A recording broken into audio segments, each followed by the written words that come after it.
You are not at least capable of running an institute అండి. Seriously. Principal నాకు ఒక్కసారి అరే పిల్లల మాటలు మొత్తం వినండి, మీకు అర్థమవుతుంది. వాచ్మెన్ బట్టలు లేకుండా ఎలా పడుకుంటాడండి స్టాఫ్ రూమ్లో? వాళ్ళు తాగొచ్చి పైకి వెళ్ళిపోతున్నారంట, కనీసం వీళ్ళేమో ఇది లాక్ చేస్తారంట, ఆ బాత్రూమ్ యూజ్ చేయనియారంట, పైకి వెళ్ళనివ్వరంట. ఏంటమ్మా అసలు? ఇంకా మేజర్ ప్రాబ్లమ్స్ ఏంటి? వాష్రూమ్స్ అసలు అవి వాడొద్దని చెప్పిందంట కదా అమ్మా ప్రిన్సిపల్ ఏమంటుందంటే అసలు నేను ఇవి వాడొద్దు అంటే వాళ్ళే బలవంతంగా వెళ్ళి వాడుతున్నారు. ఆమె అదే చెప్తుంది. ఇప్పుడు ఒక్కటికి 10 సార్లు చెప్తుంది, నేను వాడొద్దు అంటే బలవంతంగా వెళ్తున్నారు వాళ్ళే. మా కెమెరాలు కూడా క్యాప్చర్ చేశాము, పైన పంపించారు. ఇవేమో నీట్గా పెట్టారు. జెంట్స్ కూడా దాంట్లోకే,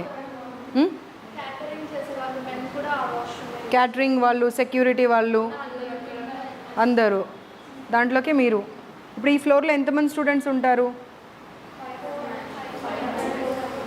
ఎన్ని క్లాసెస్ ఉన్నాయి? 11కి అదొకటే వాష్రూమా? పెంట మొహం అని తిడతారంట. వాళ్ళు పెంట మొహాలు అయితే మరి వీళ్ళు ఏం మొహాలో అర్థం చేసుకోవాలి. ఇంకా మరి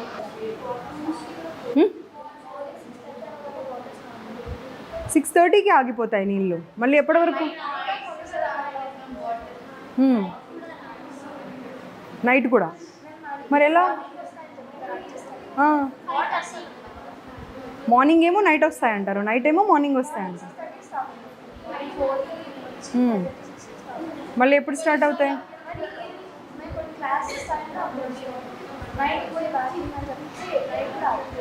మరి ఎలా నీళ్ళు లేకుండా ఎలా మేనేజ్ చేస్తున్నారు? స్నానాలు, వాష్రూమ్స్?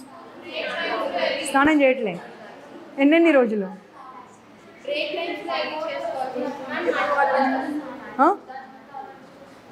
అర్థం కాదు. మడ్ వాటర్ ఒక్కటేనమ్మా. సరే మీరు యూ విల్ డినై ఎవ్రీథింగ్, ఠీకే, మీరు డినై చేయండి, నేను కాదనా. కానీ పిల్లలందరూ సేమ్ ప్రాబ్లం, ప్రతి క్లాస్ రూమ్లో సేమ్ ప్రాబ్లం ఎందుకు చెప్తారు?